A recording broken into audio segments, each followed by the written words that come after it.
Damon Martin, MMA fighting here with one of the top pound for pound women's fighters in the world. And from what I hear, the next professional wrestling superstar as well. Kayla Harrison. Kayla, welcome back. How are you? Well, I was better before that. You just had to go there. Come on. Right off the rip. Goodness. I actually used to be a professional wrestler, so stop it. I went to pro wrestling school for like 2 years. Stop it. I did. No, absolutely. Sure. Absolutely. No, it's real. It's real. I don't watch nearly as much these days, but I used to love it. I used to like be really, really into it. I geek out with Dan Lambert every time I talk to him. Like every time I see Dan, we geek out so hard over pro wrestling. Well, I thought we were cool. I thought we could be friends, but now I don't know anymore. I just don't know. What's funny is I saw, your buddy and former coworker of mine, Mark Raimondi, was talking about it.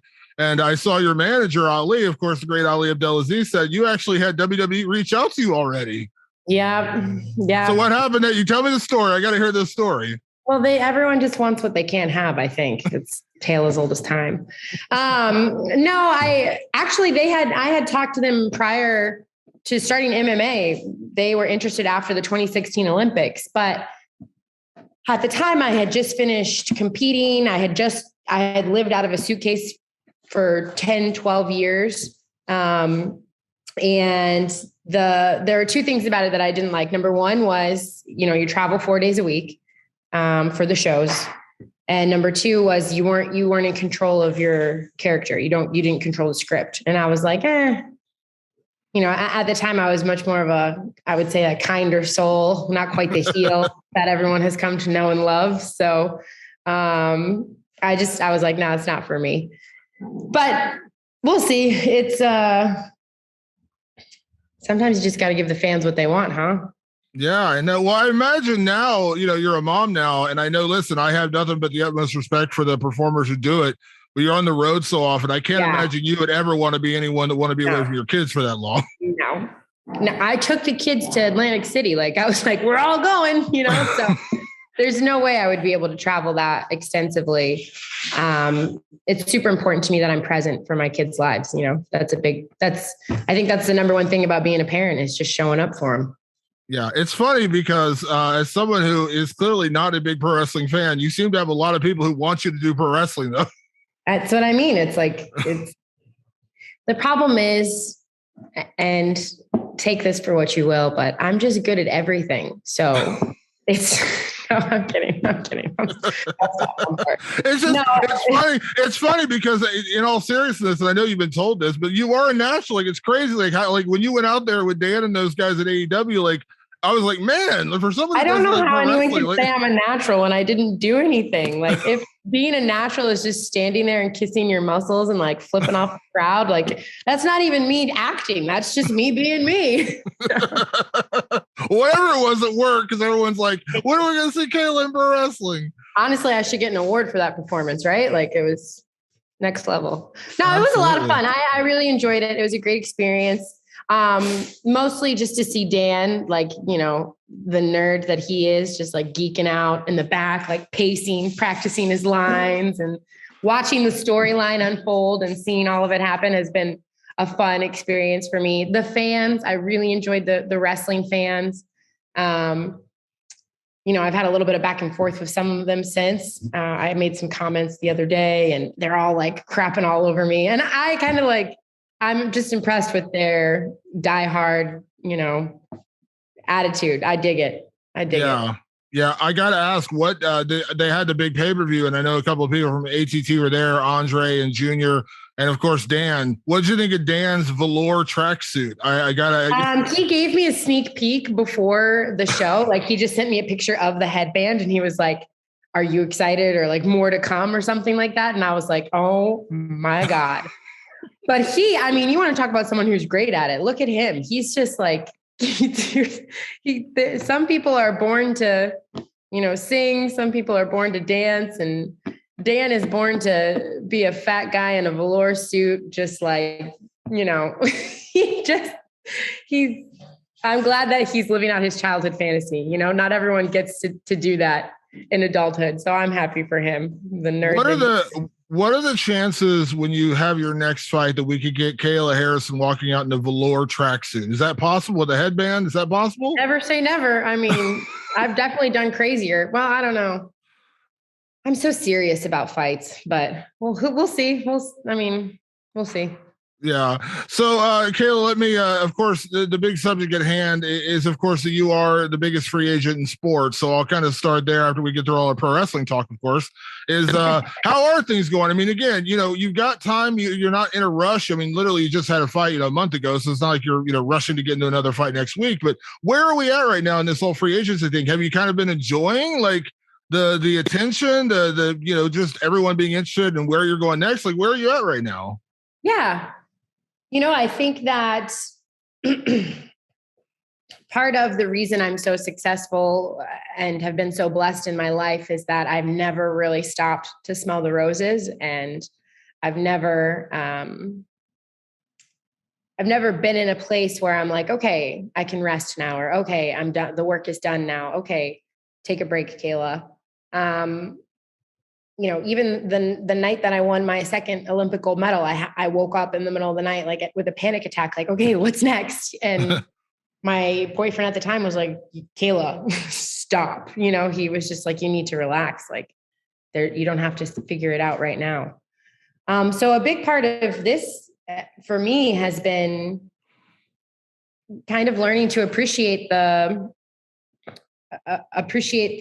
hard work that I've put in and soak up this moment. A lot of people, are just now tuning in and just now seeing, I guess the MMA side of it, seeing that rise and that part of my career. But this has been a long time coming. This has been from the first day I stepped on the mat at 6 years old and bowed in to being 12 years old and waking up before middle school to go for a run, and then going to the wrestling practice, and then doing my homework in the car, and then going to judo practice, and, not going out with my friends on Friday nights, and being 16 and scared and moving to train with the Olympic coaches and having, $5 in my bank account and living off ramen noodles for years. This has all been, winning an Olympic gold medal and not having any financial security, not having any freedom in that sense. So all of this has been a long time coming and building. And I trusted the process. I had faith in myself. I believed in myself. I surrounded myself with people who believed in me. And now the fruits of my labor are coming. Now I'm in a very fortunate position. I'm blessed. I have a life of abundance that I never imagined.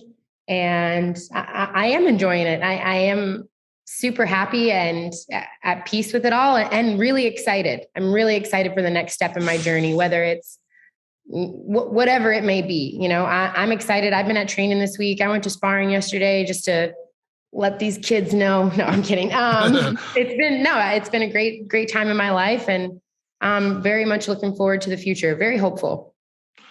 So I assume at this point, no decision's been made.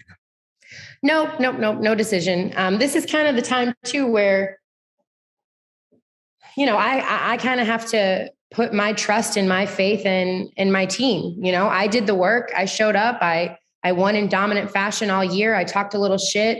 I did my part. I got everyone paying attention. I went out and won another title. And now I have to trust the people that I've surrounded myself with. I have to trust Ali. I have to trust my coaches.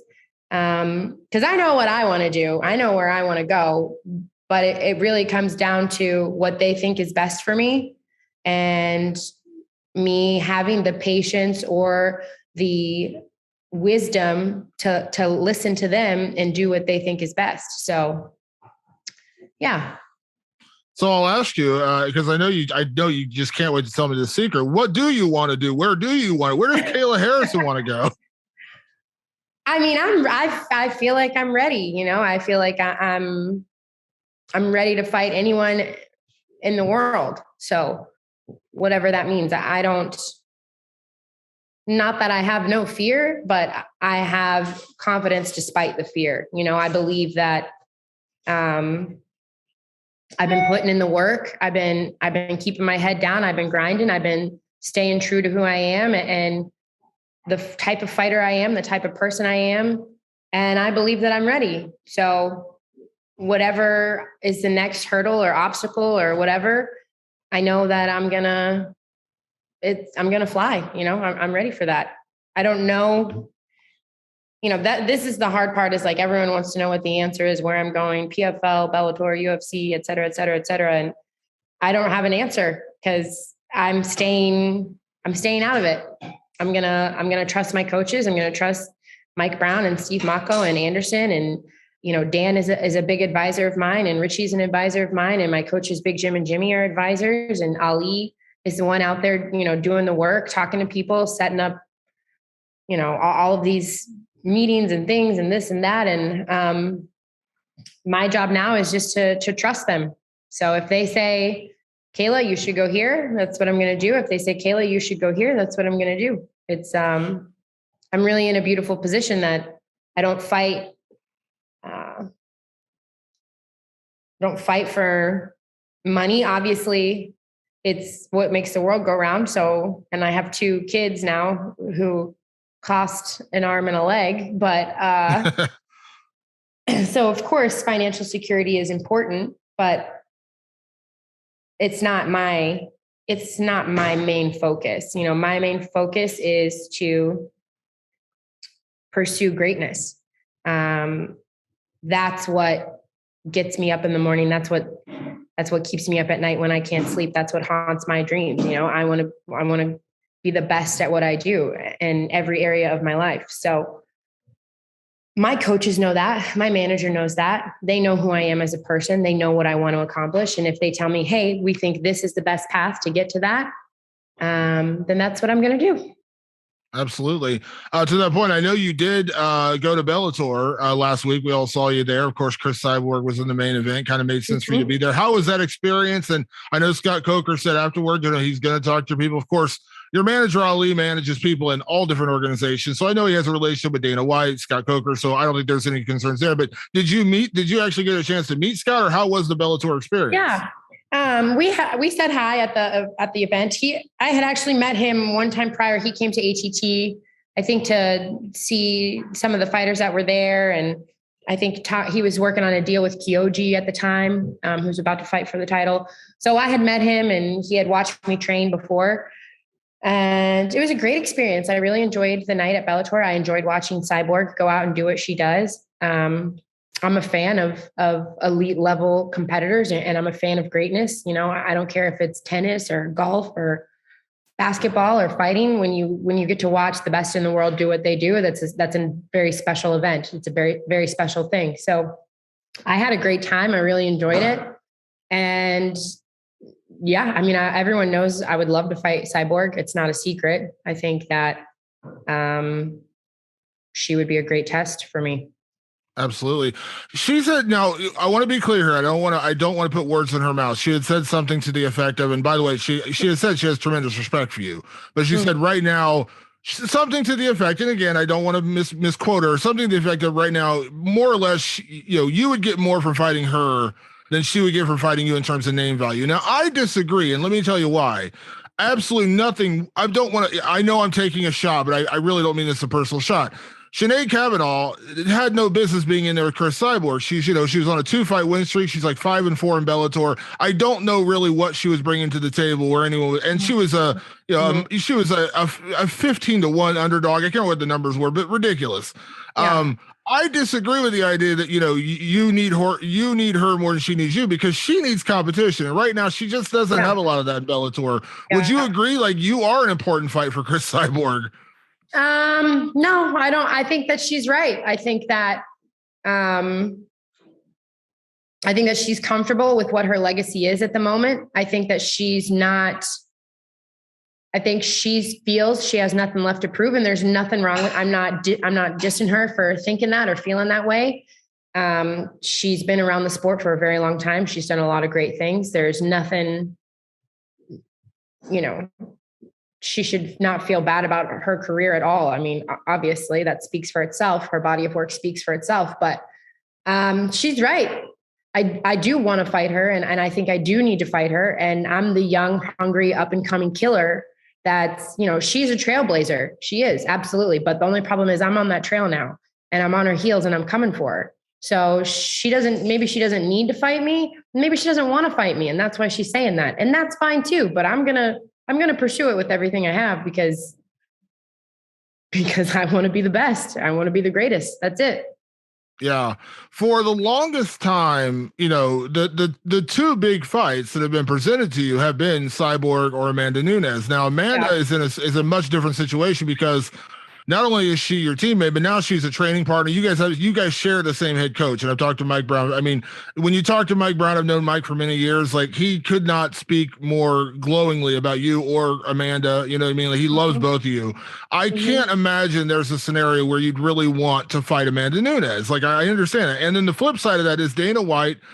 He just said this last weekend with the featherweight fight, he said, we don't know where the division's going. It all depends on the champ, meaning Amanda. And he's been very clear about it. Like, I feel like if Amanda said tomorrow, I don't want to fight at featherweight anymore, take the title, I'm just going to be a bantamweight, I think that division in the UFC would go away. Like, I honestly believe he would just dissolve the division. You don't think so? No. So I guess that's my question. Like, is there any concern if you go to the UFC that, like, the I don't know what like the timidity of his involvement to, like, fully commit to featherweight? No, I think that I get it, but I also, Dana has said a lot of things before, and it's my job. If I want to fight in the UFC someday, if I want to fight at featherweight for the UFC someday, then it's my job to prove to him that I'm worth the investment and I'm worth the risk. And all I can do is go out there and continue to be dominant and continue to be so good that you can't ignore me. And I know that I'll do that. I know that I'll, he says a lot of stuff, and I know that I'm going to make him eat his words, and he'll smile when he does it, and it'll be great. So I'm not worried about it. That time is coming. It's funny. You get Dana better than the majority of fighters who work for Dana get Dana. And the reason I said is because Dana, we all remember the conversation years ago. Women will never fight in the UFC. And then when Ronda came in, Ronda was the greatest thing since sliced bread. He could not praise her enough. And I think I can't remember exactly. I'm sure he said something, I won't say negative, but like kind of disparaging a little bit to Michael Chandler, probably when he was in Bellator and the champion over there. He comes over now and, he can't speak high enough about Michael Chandler. It's just, that's Dana. When you work for him, he'll go to bat. He's a promoter. That's his job, right? No, he's the best, he's great at his job. And I mean, he freaking started the sport basically, so it's like, who am I to tell him how to do what he does best? Like, I'm not going to sit here and say like, oh, he doesn't know what he's talking about, and he's this and he's that, and blah, blah, blah, blah, and he has no idea, and I'm different, and I'm this, and I'm like, I'm just going to show him, and then he'll see, and then he'll do what he does, and it'll be great. I'm not worried about it. I'm really not. I did get a kick out listening to the Punching In podcast at ATT. I did get a kick out of your one meeting with Dana. That made me laugh. I was like, that's the most awkward meeting. I still cringe inwardly every time I think about that night, because it was just like, I went around shaking everyone's hand while they were in the middle of dinner, and he was like, oh, hey, like, he was like, why are you here?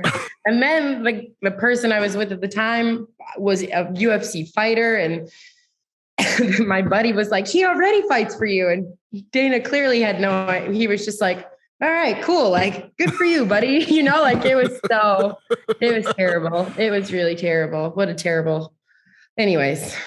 Yeah. I mentioned, you're in a good spot right now because you don't have to make the decision tomorrow. You don't. Right. I mean, you could, but I also know you. And I remember having this conversation with you when the whole pandemic hit and PFL delayed their season, like the insanity of you wanting to fight. So, I can't imagine you want to sit out there forever and wait. And of course, if you do go back to PFL, which by the way, I talked about Bellator, I talked about UFC. PFL is a great organization. They've been great to you. I mean, I think a lot of people are counting them out for some reason, but I'm not unhappy at the PFL. I believe in the format. I believe in the system. I believe, that it is the future of MMA, the way that things go there. So by no means is PFL not on the table, just so everyone is clear. Yeah. And you could argue, I mean, when you look at, ratings, you look at, exposure. I mean, I don't think anyone, like, I think people, when you say free agency, they immediately think you're leaving. That doesn't mean that. And I know PFL's been good. Yeah, PFL's a good format. I mean, PFL's growing, and I know, heard rumors about a new TV deal they're working on, which could be huge. I mean, again, if you go back to PFL, there's no shame there whatsoever. It would be a greater, and again, what's wrong with being a 3-time millionaire? Yeah, absolutely. I have nothing but good things to say about the PFL. I've been very happy there.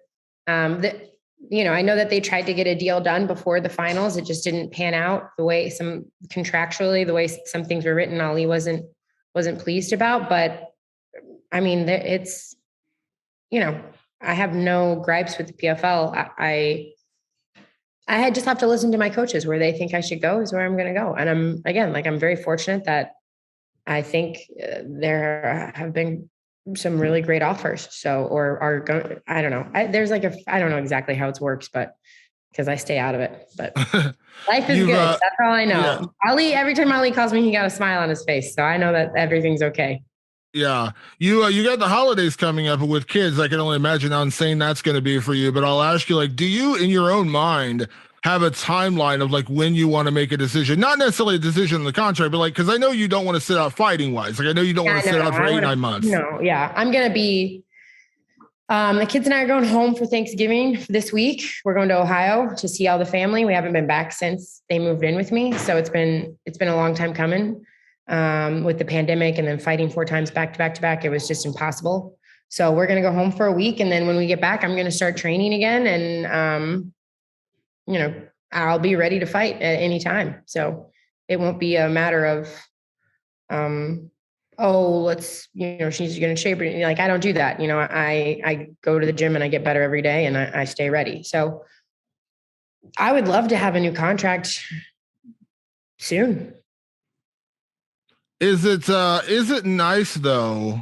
And I said this earlier about you being the biggest free agent. Also, by the way, welcome back. Obviously, I'm in Ohio, so welcome back to Ohio. Here, the weather has been interesting, so enjoy that. What's the weather like? I got a pack today. It was 72 days ago. It's currently 30 degrees. So yes. Yeah, so pack warm is all I'm going to say. Ay, Dios mío. Okay. Yeah. Well, the kids experiencing Ohio weather will be an interesting time for them. You've learned to kind of embrace your role as a star in the sport. You kind of, you've had fun with it. You've always been the same person from the first time. From the first time I talked to you after the Olympics to now, you never really changed in terms of who you are as a person. But is it fun, at least some small part of you having fun, enjoying that people are giving you the respect you deserve? Because everyone's interested in Kayla Harrison. Everyone wants to know where Kayla Harrison is going. Is it UFC? Is it BFL? Is there a little bit of fun in this that you get to be this, you're kind of the big name right now. Where is Kayla going? I just don't spend a lot of time thinking about that. It's never been a goal of mine to be popular.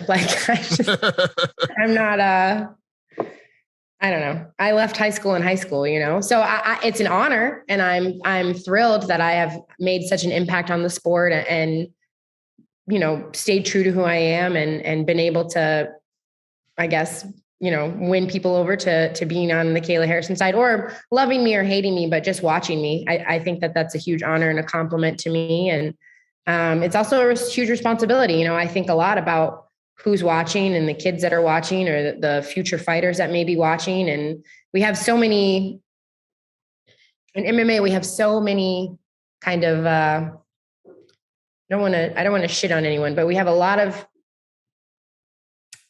role models who lose their way. We'll just say that.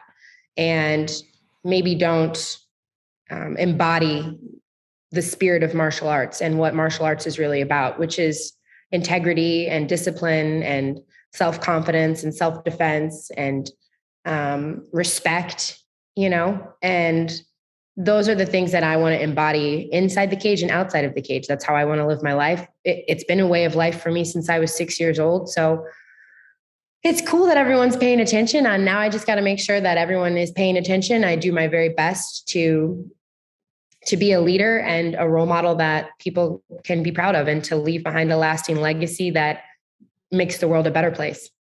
Absolutely. And it's funny because, a lot of times when you get into sport and you get some money, Dana says this a lot. It's one thing I really agree with him on. He says some people, you allow the wrong people to surround you, the hangers on, as he calls them, people who want to be in your business because now you have money, you're famous. One thing I've noticed you said several times in this interview, and you say it to me every time we talk, but you trust in the people around you. You have full trust in Mike Brown. You have full trust in Ali. They have your best interest at heart. That's got to be a huge weight off your shoulders, right? Like you don't have to really worry about free agency because you trust in the people around you. For sure. And that's not to say, by the way, that I haven't made mistakes along the way. I think that everyone gets kind of, it's very easy to sort of start going down a slippery slope, and it's very easy to get, these stars in your eyes and start to hang out with maybe the wrong crowd or do the wrong things or make the wrong choices. And I by no means am perfect. And I have made a lot of mistakes on this journey and done things that I'm not proud of. And, been a person that I wouldn't have wanted my daughter to follow in their footsteps. So that's why it is so important to me that I do keep those people around me, because when I don't, and when any fighter doesn't, then that's when you get in trouble. And that's when you start to make those mistakes. And you wake up one day and you look at it and it's so hard to get back to where you were if you keep going down that path. So yeah, the Pedros, the Mikes, the Ollie's, all of them, the Dans, the Richies, like they're not yes men. They're not going to bullshit me. They're going to tell me when I'm fucking up, which I have done a lot.